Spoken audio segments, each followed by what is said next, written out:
Our overall passage this morning, Mark 6:3. I'm trying to help you for these last couple weeks understand Jesus is a real person, and the Bible considers him to be a real person. So say this verse with me. You ready? Isn't this the carpenter, the son of Mary, and the brother of James, Joseph, Judas, and Simon? Aren't his sisters here with us? So they were offended by him. And you look at that verse, we're seeing a man who had an occupation. Kind of sounds like most of us in here. We're seeing a man who had brothers, he had a mother, he had a family. That sounds like a real person to you and me. The Bible, over and over again, considered Jesus to be a real man, just like any of you in this. You could touch him, you can hug him, you could talk with him, you could reason with him, you could affect him emotionally. These are the kind of things we see throughout the Bible. But there are people that don't consider him to be real. So we have to work with that. Again, when asking whether Jesus was a real historical figure, usually, now again, you have to find out what the person's really asking when they come to you. Usually when they say, was Jesus a real guy? They're saying, I don't believe the Bible. Can you prove it any other way? That's usually where they're going. They don't want to hear the Bible because for the most part they're going to say, I don't believe it. It's a good moral ethical book. It's just a philosophy book like the laws of Buddhism or, some of the Muslim teachings. It's a great teaching text, but it's not a historical document. Now next week I'm going to see if I can prove that this thing is a great historical document, probably better than any other ones that we referenced from any of the time or before. So be here next week to listen to that because I'm going to give you lots of good data. I'm looking so forward to that one. It's going to be so much fun. But understand that's what they're saying. Was Jesus a real guy? Prove it without this thing. It's kind of tough, Many intelligent, and I'm using that with my air quotes. My wife, when I do air quotes, she gets so frustrated. Many intelligent people will say the only place Jesus is mentioned in the Bible, therefore I don't believe Jesus was real. Some secret society 2,000 years ago made him up to prosper their own philosophy. They'll quote people like Bert Ehrman, and again, if you get into these discussions, certain names are going to pop up. And Bert Ehrman, let me give you his title, okay? He ought to be a good one. He's the head of New Testament studies at UNC Chapel Hill. Again, we lived in North Carolina, right down the road from that area. You got UNC, NC State, you got Duke right in the same research triangle. But about every one of Dr. Ehrman's books called Jesus a Hoax. He is the professor of New Testament studies at one of the larger universities in America, and he doesn't believe Jesus was real. Understand that's what your students and your grandkids and your friends are going to when they go to secular university. That's the kind of people they're hearing from in their class. All of their lives they've heard their mommy and daddy, with or without their PhD or DRs in front of their names, talk about how Jesus is. Now we've got this intelligent person saying he never was real. An intelligent person who's standing ahead of them and grading them and quizzing them. He says there's no first century evidence for Jesus. Now I'm about to go there in a few minutes, and I think Bart has this huge flaw in his reasoning, and I think I'll get there with you in a few minutes, and I'd love to ask him personally about it.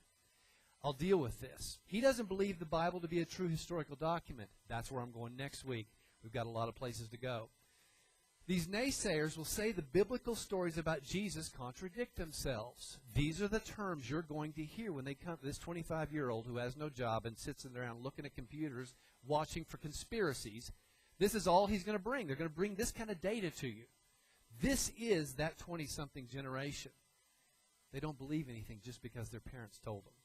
They've got to be proven. You have to be the people to prove it to them. They'll say the biblical stories aren't first-hand accounts. Therefore, we can't prove them. All of this, when you look at it, there's a good word that you need to learn. It's called specious. It means it sounds good, but it's not true. Okay? So specious, man, that looks good. It's all flawed and it's all wrong. This is the reason that we have to deal with them the way they do. So by today, me quoting things other than the Bible, it's not saying I don't believe the Bible, because I believe it to be totally true. And I'm going there next week, so stick around if you're angry with me today. But I want to also prove by saying the world saw the same things that the people in this book saw. And all it does is make Jesus even more credible, because the world reported on him. But the New Testament contains hundreds of references about Christ. Yet there are also hundreds of non-biblical, non-New Testament messages and things written by historians at the time about Christ. You ask the question, if Jesus were such a huge figure, you would think someone would have written about him. That would be my first thing. If he's this one who changed the world, somebody should have said something, even if they didn't like him. Let's see if we can go there this morning. Okay? We're in the book of Philippians, so open up there. About 85% through the Bible, if you don't know where it is. 85% to the right. Written by Paul to the church at Philippi, not the church at Philippians. They're a group of people. He wrote it around AD 62, so he has about 5 more years of good preaching before he's taken home. And he wrote this special text to convey Paul's love and his gratitude to the believers at Philippi. I love the book of Philippians. They were very sacrificial with him. They were very sweet with Paul and taking care of him. And through this book, he's just saying, stay this way. Keep this lifestyle of unity because that's what makes you strong. Be a holy people. Be pure. The same things can be said about this group. The minute we start focusing on our own desires is the minute we become worthless in God's eyes. We have to stay unified on his one message of sharing his powerful story to a world that needs to hear it. That's what Paul's saying. No matter what comes, no matter what kind of persecution, and it will come, you stay strong. The reason we come together is so that we can be encouraged to hit the world for another week. That's why we're here. So please don't disregard this time. It's so important. If you're going through something, the person next to you may be the one to get you through it. And he may be able to pray for you, or that lady may be able to lift you up and say, you're going to make it. I'm going to call you this week. We'll make it through. It's going to work. That's what we come together to do. Worship God and just share with each other. So we're in Philippians 2, verses 7 and 8. And I want you to stand with me as we enter God's Word. 2, 7 and 8. Here's what it says. Instead, he emptied himself by assuming the form of a slave, taking on the likeness of men. And when he had come as a man, in his external form, he humbled himself by becoming obedient to the point of death, even to death on the cross. Let's pray. Dear Lord, you are mighty. I thank you for all that you've done for us, Lord. I thank you for Jesus. I thank you that he was a real man and that we can celebrate the life that he sacrificed for us, Lord. If there's someone in here that does not know you this morning, show yourself in a mighty way and let us see a life change. We say this in your name. Amen. Please be seated.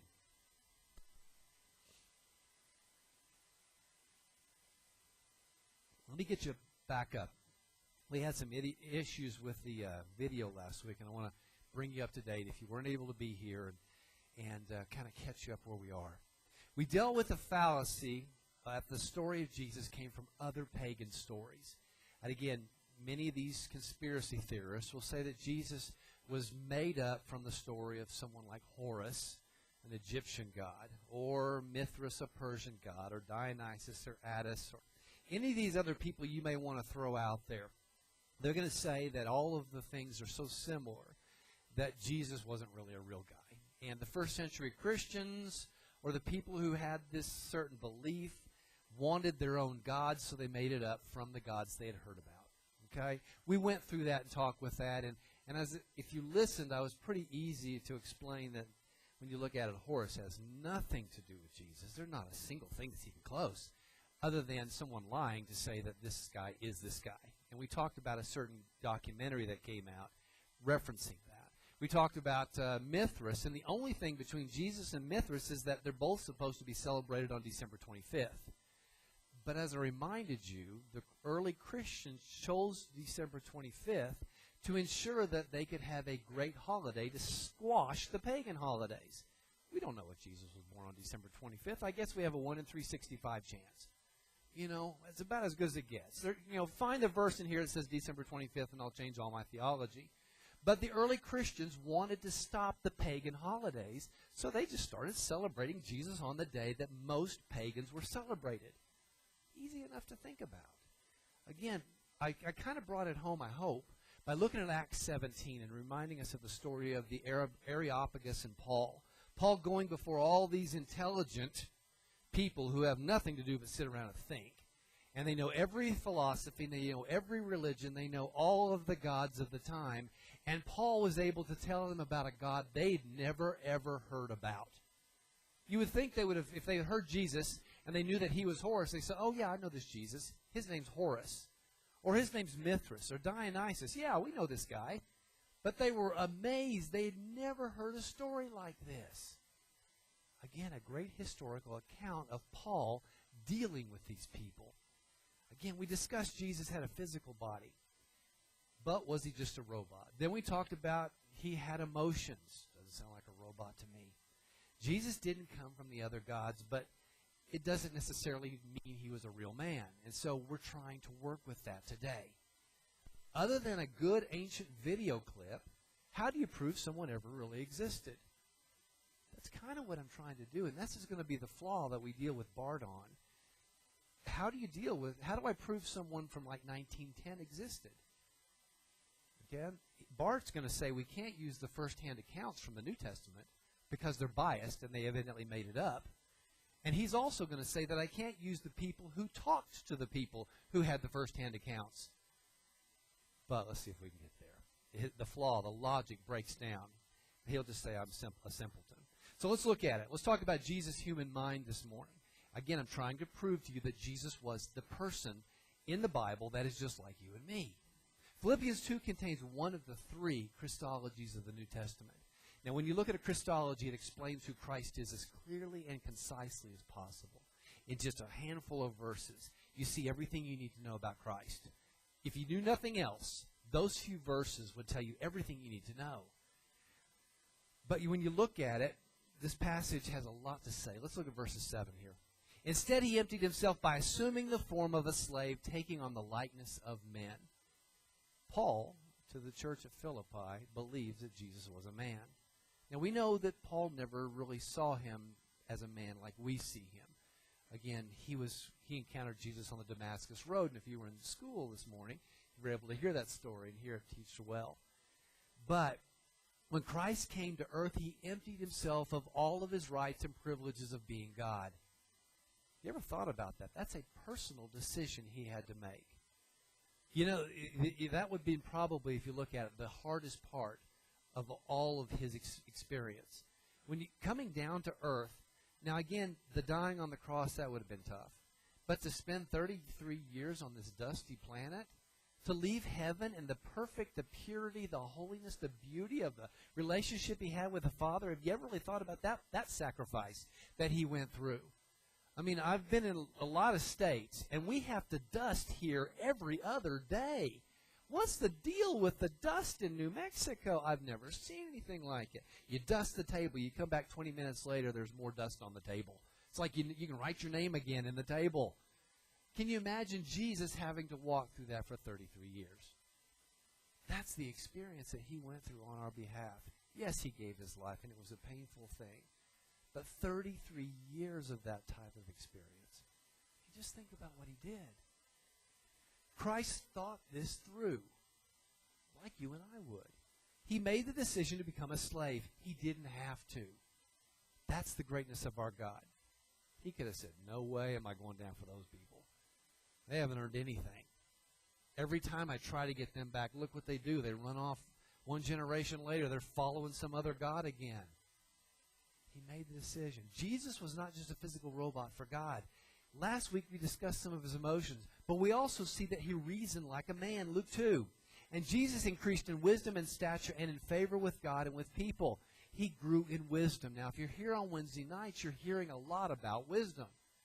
And you know that wisdom comes from knowledge and understanding. It's not something that just happens. We get wise because of the experiences and the things that we go through in life. They come from studying God's Word and applying His laws.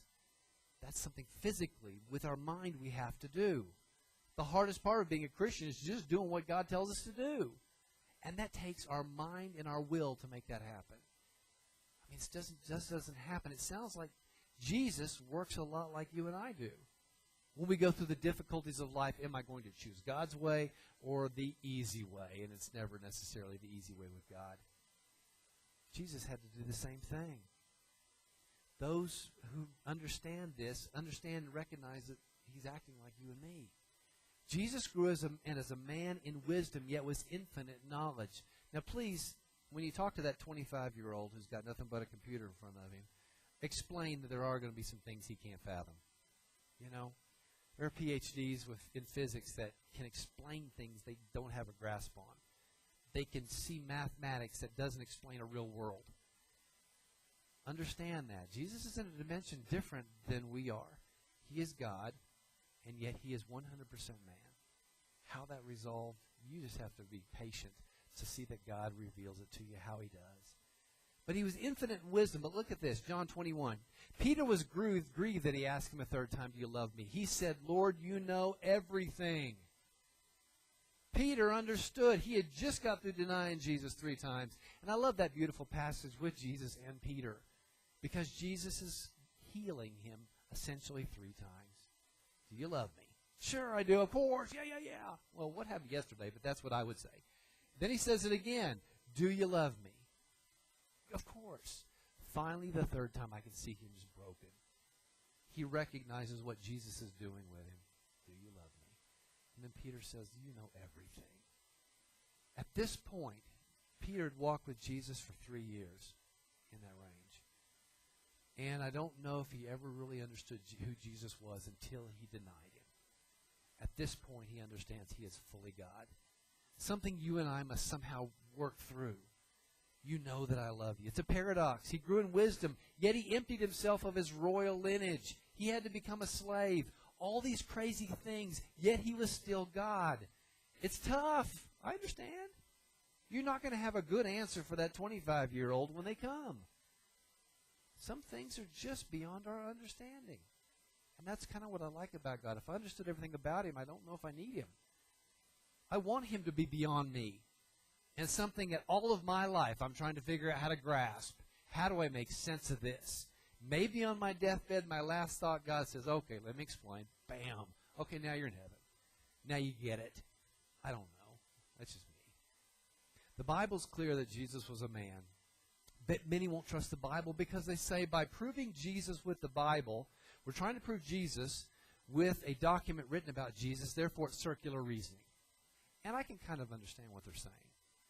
I mean, how do you prove something apart from the thing you're proving it with? It's kind of tough. It makes sense. So don't belittle these people when they come. Don't call them foolish. Try to answer the question, but do it as rationally and realistically as you can. I'll wrestle with the circular reasoning next week. But is there any evidence about Jesus apart from the Bible? Is there? Again, if He is such a huge figure, you would think there'd be all kinds of stuff said about Him. Yet we never hear about it in church. We never hear about it in sermons anywhere. So let me at least be the first one to let you hear about some of this if you haven't. If you haven't been to seminary, then I'll help you here. The 1st century Roman, Tacitus, a great historian, a Roman, a non-believer. Again, understand this.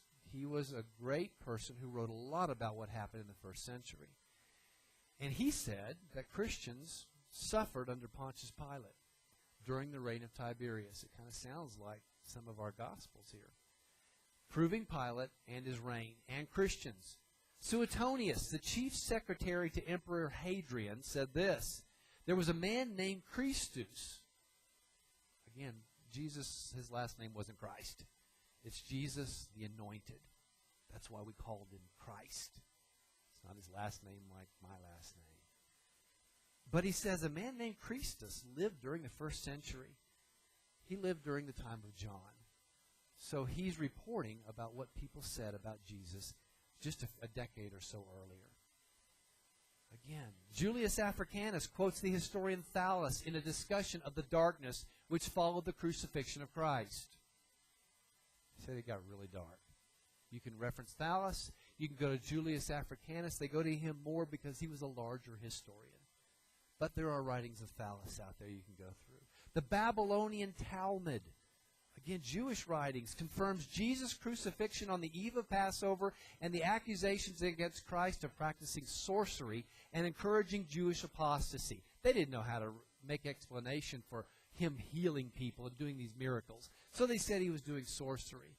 But the Jewish writers said this about Jesus. In the official writings of the priests and the scribes of the Jewish nation. I don't know if it seems like pretty good to me. Marabar Serapion confirms that Jesus was thought to be a wise and virtuous man and considered by many to be the king of Israel. He's writing what the people around said about him. He was put to death by the Jews, and he lived on in the teachings of his followers. First century, same time as the writers of the New Testament. Just a short time after Jesus died. The world reports about Jesus over and over again. The Bible clearly discusses Jesus' humanity, but so do many of the writers of the time. You need to understand and trust the writings that we have here because they are true. Again, Bart Ehrman's going to say that we cannot trust these guys because they were first-hand accounts and they evidently colluded together to write this stuff. So we can't trust the first-hand accounts, and therefore he's also going to say because the first century accounts don't count, we can't trust someone who wrote about someone who encountered Jesus. When I got my dissertation, I had like 400 citations in that book. They wouldn't have given me my doctorate without me having proven and referenced at least 300 or 400 other writers. How does Bart give out PhDs at UNC without his students referencing the works of other people? It doesn't make any sense. Is the line of reasoning following there? I can't quote the first century writers like Matthew, Mark, Luke, John. I can't quote those guys because they're not true. But I also can't quote someone who saw and talked to those guys or any of the other Christians of the first century who encountered Jesus. The whole reasoning breaks down. It doesn't make any sense. They ought not to give any more doctorates out anywhere because I can't prove anything. How do I prove that President Taft lived? I wasn't there. I guess I could quote the writers of the time, but with his logic, I can't quote those writers because somehow they colluded with the time to make up this guy named Taft. You see the logic breaking down. He just doesn't want to believe there's a God and wants to teach all of the students, and God will hold him responsible. He will hold him responsible, but he will hold you and me responsible for not defending him. Stand strong. Understand the world proved there was a God. Just because these guys can't put 2 and 2 together and make 4 out of it doesn't mean that they know anything because they have letters in front or behind their name. Don't be impressed with someone with letters around their name. Be impressed with the life they live, the character that they have, the ethics and the morals that they live by. You know, it just hit me that he doesn't make any sense. Evidently, my whole dissertation's bunk because I quoted the writings of other people. He's saying that none of these writings would have counted of the first century. Now, Tacitus is quoted over and over again in any time of Roman research. Julius Africanus, Suetonius, these are great people that are quoted as being accurate for the first century. We know what happened in the first century because of these writers. But he's saying we can quote them except for that Jesus thing. Everything else sounds good. Somehow they just got part of the Kool-Aid and they moved on from there. We've talked about Jesus' human mind. Let's talk about his will. Let's go back to 7 and 8 here. Again, there's a few Christologies. I would encourage you to memorize this passage, 5 through 11. It's a powerful one. If you want to explain Jesus, it's all here. And it says, and when he had come as a man in his external form, he humbled himself by becoming obedient to the point of death, even to death on the cross. This is the Savior that we serve. He didn't have to. He gave his life willingly. He, with his will, did this. Jesus' will had to do the will of the Father. He wanted to. That was his whole desire. It sounds like you and me when we become Christians. We're always fighting my will versus God's, my will versus God's. What am I to do? And Jesus had to wrestle with that a little bit too. Jesus determined by his own will to humble himself and become obedient to God. This only happens when you give your will and your drive over to God. It's not something he was created to have. It's something he willingly did on his own. He has a will just like you and I. We can follow God today or we can disregard him. Jesus had the opportunity. Now, again, don't get deep on me in the theologies of what Jesus could have done because he's perfect. Could he have sinned? Don't get me in that logical argument right now. Got better places to go. But he was a man. He could have chosen against it. Jesus could have been the ruler of this world if he wanted to. Rich and powerful king. That's what everybody wanted. He could have done that thing and still be reigning because he's God. He make himself where he doesn't age anymore. Just still, there's Jesus. There he is. Go worship him today. Yet he kept himself humble to fulfill God's will. Each of you who follow the Lord understand how difficult that is. It's a daily walk. And we stumble a lot. It's just a blessing Jesus didn't stumble. He was better focused than we were. Jesus was resolute enough that he gave his life. This was God's plan. But you know what? Jesus did not always want to, but he did. Listen to this verse. John 6. This is the will of him who sent me, that I should lose none of those he's given me, but should raise them up on the last day. I want to do what you said, God. I'm going to do my best. I'm not going to lose one. That's my determination. Is that your focus today? I'm not going to lose one that God's entrusted to me. If that means I'm at Walmart talking to somebody in the parking lot, I'm going to do my best to even share those 3 words that they need to hear. My neighbor at work, which I've dealt with for 20 years, we've never talked about Christ. I've got to do a better job because I don't know when the Lord's going to take them home. Is that who you're going to be? We can all see it also in Jesus' prayer, Matthew 26. Going a little farther, he fell face down and prayed, "My Father, if it is possible, let this cup pass from me." He didn't want to do this thing, just like you and I don't want to sometimes do those things. But listen to the way it finishes. Yet not as I will, but as you will.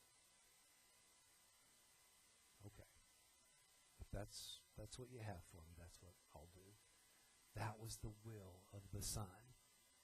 He physically wanted to make sure that he did everything God called him to do, and he was determined to finish it. Jesus always wanted the Father's will, and so should we. Christ is our example of how to live in every aspect. You want to find out how to deal with your parents? He talks about that. Or your children? He talks about that. Your neighbors? He talks about that. He tells you how to deal with your family and your relationship with your spouse. He tells you and gives you examples of how to deal with difficult people and joyful people. Just as Christ gave his will to the Father, we're to do the same. It just sounds like the same life, just different. We're the same except that non-divine thing. We're not God. So the Bible's clear. I can't see any other way. I could break this down 20 more ways if you're just that difficult. I could spend more time on it, breaking down other things that maybe a man has that we can wrestle with Jesus. But for the most part, every part of the Bible considered Jesus to be a real man. That doesn't mean the world understands that. It doesn't. It's clear. He was physical. He had emotional needs. He had thoughts. He had a will. Yet there are those that don't believe he was still a real person. Yet it's not true. Let me quote somebody else here. Anybody ever heard of Flavius Josephus? Now, I was proud of Susie because she borrowed my Josephus book about 6 months ago and read through it. And, it's a smart lady. I'm always proud of when people do those kind of things. And so she read through it, so she could probably quote it all for us right now. But in his book, Antiquities, he was one of the greatest Jewish historians of the first century. Now, he lived over into the first decade or so of the second century, in the 110s or so. But most of his life was around 50 on of the first century. In his book, Antiquities, he refers to James, the brother of Jesus, who was called the Christ. Again, he did not believe in Christ. He's a historian writing about the events of the time. Listen to what it says here. In 18:3 of his book, it says, "At this time there was a wise man named Jesus." Now again, he's just right after. He's been talking to people. He's been referencing again, we talked about zeitgeist. That's what that movie was called, that documentary that they made everything up about. Zeitgeist is German for the spirit or the mood of the time. He's writing about the spirit and the mood of the time. There was this wise man named Jesus. His conduct was good, and he was known to be virtuous. And many people from among the Jews and other nations became his disciples. Pilate condemned him to be crucified. Can we not trust this history because somehow Jesus is mentioned? And he died. But those who became his disciples did not abandon his discipleship. They reported that he appeared to them 3 days after the crucifixion. They reported this. He's like a reporter saying what happened when those people talked about it. How do we not trust them? And then he was alive. Accordingly, he was perhaps the Messiah. Again, this is a Jewish man looking for the Messiah to come, wanting the Messiah to be Jesus. didn't believe it. But he's saying maybe he was that Messiah that we've been looking for. Concerning whom the prophets have recounted wonders. He says our old guys talked about him. He was the one that they were looking for. He might have been it. Just reporting on what happened in the first century. He said that God was pretty much who we hear him to be here. Listen to Lucian of Samosata. He was a 2nd century Greek writer who admits that Jesus was worshipped by Christians, introduced new teachings, and was crucified for them. He wrote it as if it was fact. Not, this is what I hear, I'm not sure about it. He wrote it as if it was fact. And if you read on, you can kind of see the way he sets it up. He said that Jesus' teachings included the brotherhood of believers, the importance of conversion, and the importance of denying other gods. Does that not kind of sound like where we've been? But don't trust them, because they're just reporters of the first century. Doesn't make any sense. They had to have made it up. He continued, Christians lived according to Jesus' laws. They believed themselves to be immortal. How many people in here believe yourself to be immortal? Yeah. Remember, we're going to die and go into another life. For the three of us got it figured out. The rest of you understand we are immortal beings. We will live on. It wasn't a trick question. I'm not trying to make you get concerned. They believe themselves to be immortal and were characterized by contempt for death. Bring it on. Bring it on. You're not affecting us. You kill us here, we just go on to be that other immortal thing that we've been called to be. This is what Lucian is saying. They had voluntary self-devotion and renunciation of material goods. Sounds like the book of Acts. But don't ignore him, because he's just some crazy writer, along with the hundreds of others. Yeah, this is from the 2nd century, but it's just shortly after John died. Again, he would have lived during the time of John and would have lived on past John. John lived into the 90s. Yet we can't believe John. We can't believe Lucian. Again, when you look at it, the logic of how do you prove the Titanic ever was the Titanic? If I can't talk to somebody who was on it or trust, I can't, even if I interviewed them with reference to the logic we see here in the Bible, I can't trust them, because somehow they were part of this crazy idea that there was a big ship somewhere that actually sank and some people died. I can't use their logic, and I can't read the newspaper reporting from the time, because somehow that's part of this grand conspiracy of making up this special boat that we can all think about every time a Discovery Channel show comes out. You understand the logic. I mean, it would be like Lucian talking about the Titanic, the far extremes. Jesus was about that far back. How do I prove something from the 1930s, the 1940s? Even with a video clip, those can be faked. There's no logic in where these intellectuals go. When we look at it, we don't really need the New Testament to understand Christ. Let me put it together real quickly, and we'll almost call it a day. In fact, we can reconstruct the gospel from just early non-Christian sources. Jesus was called the Christ, Josephus. He did magic, led Israel to new teachings that was hanged on Passover for them, the Babylonian Talmud. In Judea, this is where this happened, Tacitus said that, but claimed to be God and will return. Eleazar, 1st century historian, said that, which his followers believed, worshiping him as a god. Pliny the Younger wrote that in the 1st century. I don't need the Bible to prove Jesus was here. There's plenty of stuff out there, and I haven't got time to go through it all. Christ's story is real only because it is real. I can't help you anymore. You know, if you're going to be that foolish, then have fun with it and live it up. But don't come talk to me about it. Just do a little bit of research, because there's plenty of information out there. I've got so much good stuff about the New Testament next week, it's not even funny. Again, you look at it. Let me finish up with this. As I've told you, I like to watch crazy History Channel shows or Discovery Channel shows. Anything about Atlantis, if it's on, I'll just turn it on and do something else while it's there. People are searching for Atlantis, and it's only written one word in 2 Plato works. The earliest Plato copies, we don't have the original copies, the earliest copies were made 1,200 years after Plato wrote them. And yet they'll hunt with people's money, millions of dollars, for this fictitious place.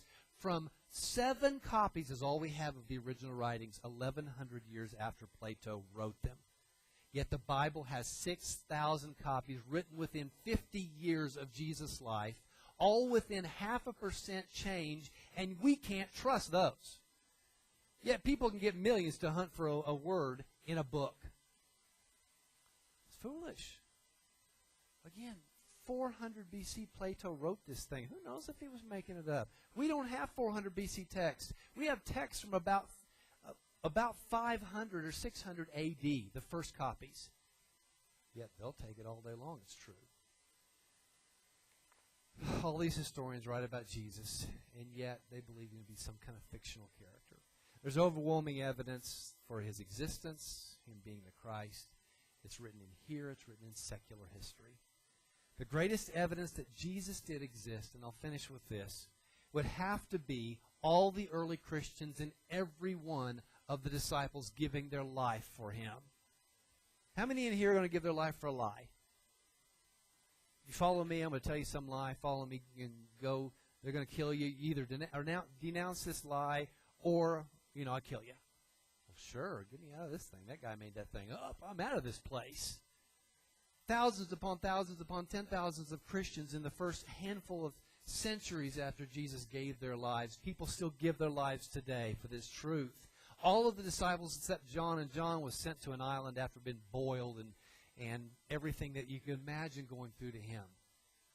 Again, people will die for what they believe to be true, but no one's going to die for a lie. How amazing is our God? Jesus took a human body to save our bodies. He took a human mind to save our minds. Without becoming a man in his emotions, he could not have saved our emotions.